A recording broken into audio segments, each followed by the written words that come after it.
What's up, boxing fans? This is TBE Boxing back at you again. Alright, so Shawn Porter is the #1 contender for Terence Crawford's WBO welterweight title. Let's chop it up and see what we can come up with. Pretty bitch, gotta show me titties. This is the life that I chose, huh? On the block with the pole, huh? This is the life that I chose, huh? On the block with the pole, huh? That life for riches, huh? That life for riches, huh? Pretty bitch, show me titties, huh?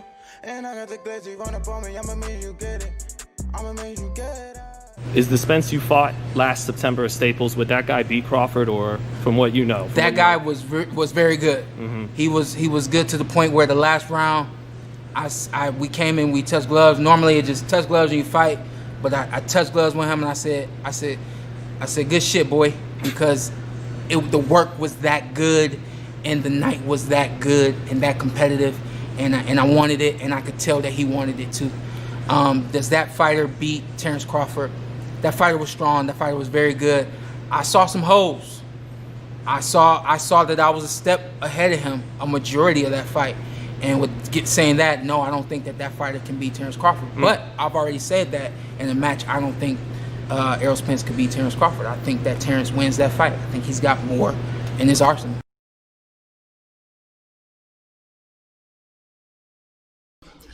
All right, boxing fans, you heard it from the horse's mouth himself. Shawn Porter believes, or he's convinced that Terence Crawford will beat Errol Spence.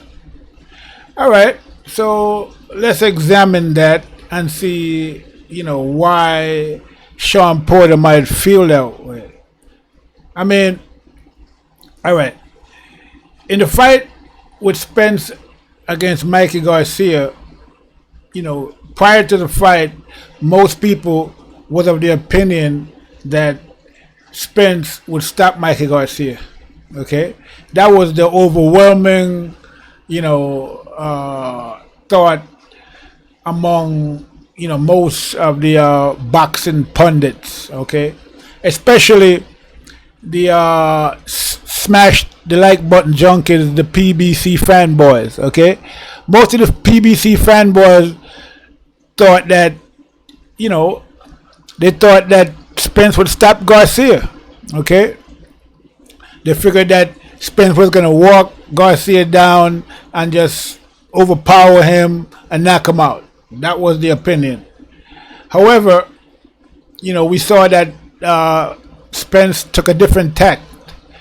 He basically stayed at range, outboxed Mikey, and didn't try to walk him down. Now, he did try to knock him out, okay, but he didn't, walk him down and try to overpower him. He basically outboxed him. Now, after that fight, Mikey survived. He didn't get knocked out. And the narrative after that fight was, Spence, he outboxed Mikey. He showed his boxing skill, his ring IQ, and there was no really any need for him to, he couldn't really knock Mikey out, they were saying, because Mikey was just trying to survive and, whatever. I mean, yeah, that's one way to look at it. But, at the end of the day, we got to admit that, just because Spence was boxing didn't mean he wasn't trying to knock Mikey out. He was, but he just couldn't do it. Okay, Mikey's a pretty good defensive fighter, and he survived. Okay, he stayed in there for 12 rounds with Spence. And,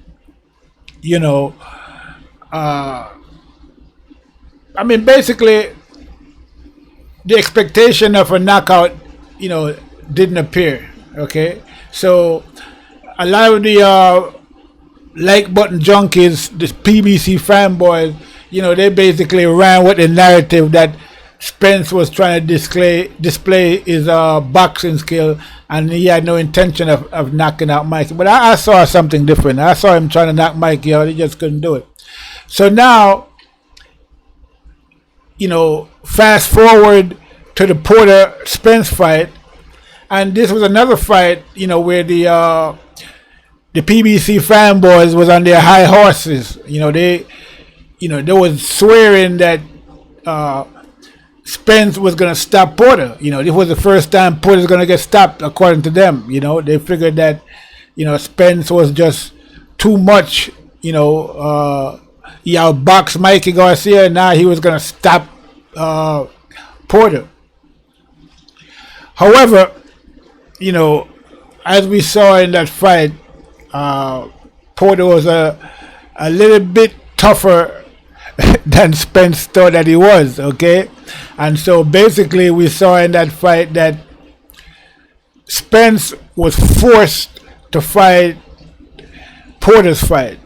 Basically Porter set the pace of the fight, and he forced Spence to fight in close, in the pocket, basically the whole night. Now, a lot of people, was of the opinion that Spence would get the stoppage in that fight. They figured, they figured that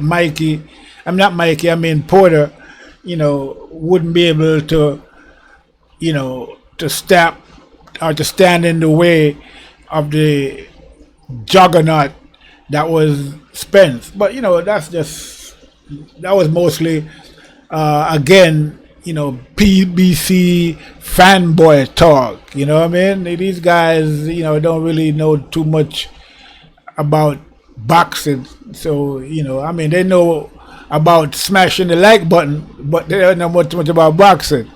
Okay? So, naturally, Porter went in there and did his thing. Now, we have to understand who Porter really is. And I really understood about Porter and his skills when I saw him in the fight against Kell Brook, where he lost his title. He lost the fight, but he put up a hell of a fight, okay? And I realized at that point, I said to myself, this guy, Porter, is the real deal. He's going to be a champion again, no doubt about it. And, he became a champion again. And more than likely, he's going to be a champion again. So, Porter is no joke, okay? As far as I can see, Porter is probably the number 3 pound for pound fighter out right now. Based on his experience and, the amount of people he have fought at welterweight, I would have to rate him, at number 3 pound for pound behind Crawford at number 1, and maybe Usyk at number 2. Okay, and I'm kind of trying to decide whether I should put Porter at number 3 or number 4. That would be in place of Canelo. But I'm leaning towards Canelo for number 3 because he fought, Mayweather. But a lot of Canelo's opponents, besides like Erislandy Lara, besides him, most of Canelo's opponent, even though he has some good names, he fought most of those guys when they were past their prime. Okay, so Canelo's record is not all it's cracked up to be. So based on record, I think that Porter probably fought more top guys in their prime than Canelo did. So I would have to rate him ahead of Canelo in the pound for pound list at number 3, put Canelo at number 4, and Spence at number 5. Because, you might say, well, why would you put Porter at 3 and Spence at 5? Or maybe 6 for Spence. Well, the way I see it, Porter fought more top guys than Spence. The only guys that Spence really fought was Porter and Garcia, top guys. Porter fought Spence. He fought Danny Garcia. He fought Devon Alexander. He fought Keith Thurman. He fought Kell Brook. So he fought Andre Berto. Basically, Porter fought all the top guys at welterweight. So based on his record, And then in the fight against Spence, that was a close fight. That fight could have went either way. And if, at the end of that fight, they had raised Porter's hand, nobody would have been surprised. And basically the way I saw that fight should have been a draw, because neither Porter nor Spence deserved to lose their title in that fight, because they both put up a strong fight. And if there was any fight that called for a draw, it was the Porter-Spence fight. That fight should have been drawn, knockdown or no knockdown. As a matter of fact, I believe the knockdown is what made it a draw. So, I'm just saying that to say that the difference between Spence and Porter is not that much. Okay, I mean, that was a close fight and it could have been a draw. So in that way, I would have to rate Porter above Spence in the pound for pound rankings. Okay, because he had, a better record against top quality opponent than Spence do. Now, not to say that Spence won't surpass that record eventually, but we'll have to wait and see. So now, basically, we see that Porter being the number 3 pound for pound guy, he has basically fought everybody, and so his opinion, should carry some weight in terms of what he thinks about a fight between Spence and Crawford. So when Porter says that, and he has said this on more than one occasion before and after he fought Spence, he has said that Crawford is just too skilled for Spence. And so, we have to give that some type of credibility, because it's coming from a man, Shawn Porter, that has, one of the most credible record in the welterweight division, and he have fought Spence. Okay, so I'm thinking that he knows what he's talking about. Okay, all right. So let's get a little closer into this. Why would we think that Crawford can beat Spence? I mean, what is that based on? Now, in the Book versus Spence fight, I basically chose Book in that fight, and I was wrong. Okay, Spence proved me wrong in that fight, because my thinking going into that fight was that, Spence hadn't really fought any credible opponent up until that point. And I just thought that, with all the experience and the skills that Book had, he would have, won that fight. He would have used the experience and, stopped Spence, maybe at least, won by decision. However, Spence displayed a lot of skills in that fight, and based on what I saw, after that fight, I came to the conclusion that Spence was a much more versatile fighter than Book. I mean, don't get me wrong, Book is a technical fighter and very good technically, and has some good technical skill. There is the best in the business. Okay, and a Book in top condition is a nightmare for anybody. Okay, so Book is a technician. Okay, and we saw that when he fought Porter, because he gave a better fight against Porter than Spence did, or even Thurman. Okay, so styles make fight. So Book used his technique, and he was able to defeat Porter much easier than Spence did. I didn't take half the punishment that Spence took. Okay, so this is something that we need to look at. Okay, now Crawford, I think that Crawford got faster hands than Spence. Okay, Crawford can go lefty or righty. He can take either stance, and he's very effective in both stances. Okay.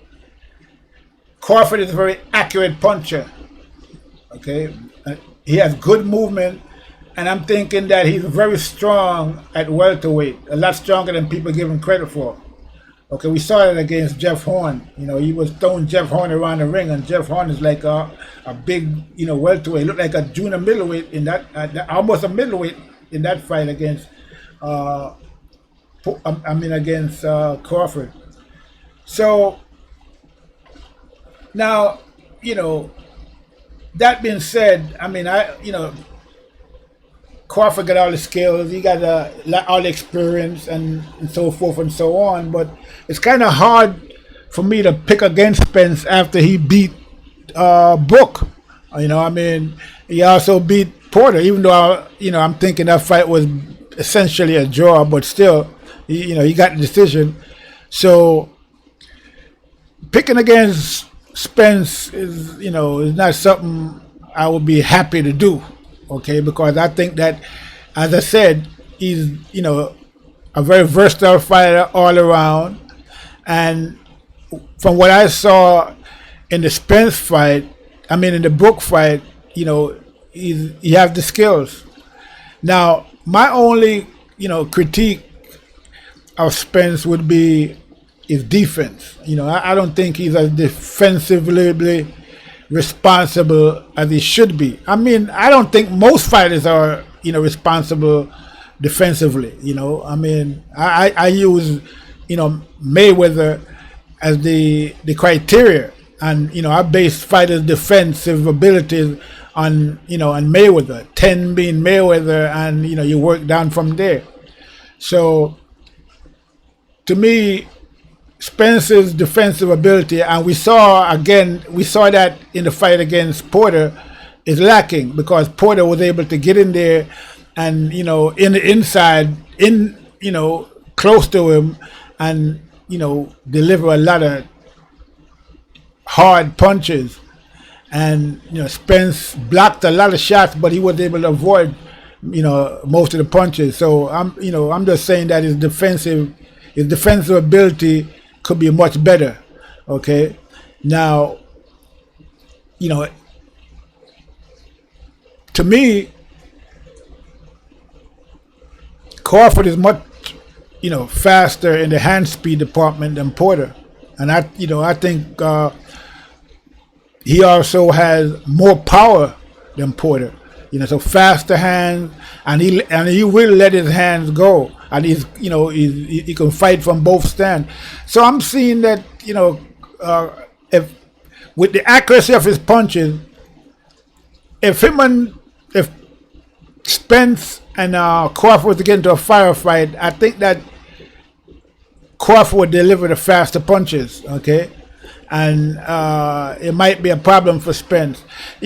So although I don't want to pick against Spence, if push came to shove, because as far as I'm concerned, right now, Spence is the man to beat at welterweight. I just think that, if there's anybody that can beat him at welterweight, it would be Crawford. I don't really see anybody else that can beat Spence at welterweight besides Crawford at this point, So I'm thinking that Crawford, I would have to give him the edge, a slight edge in the fight against Spence.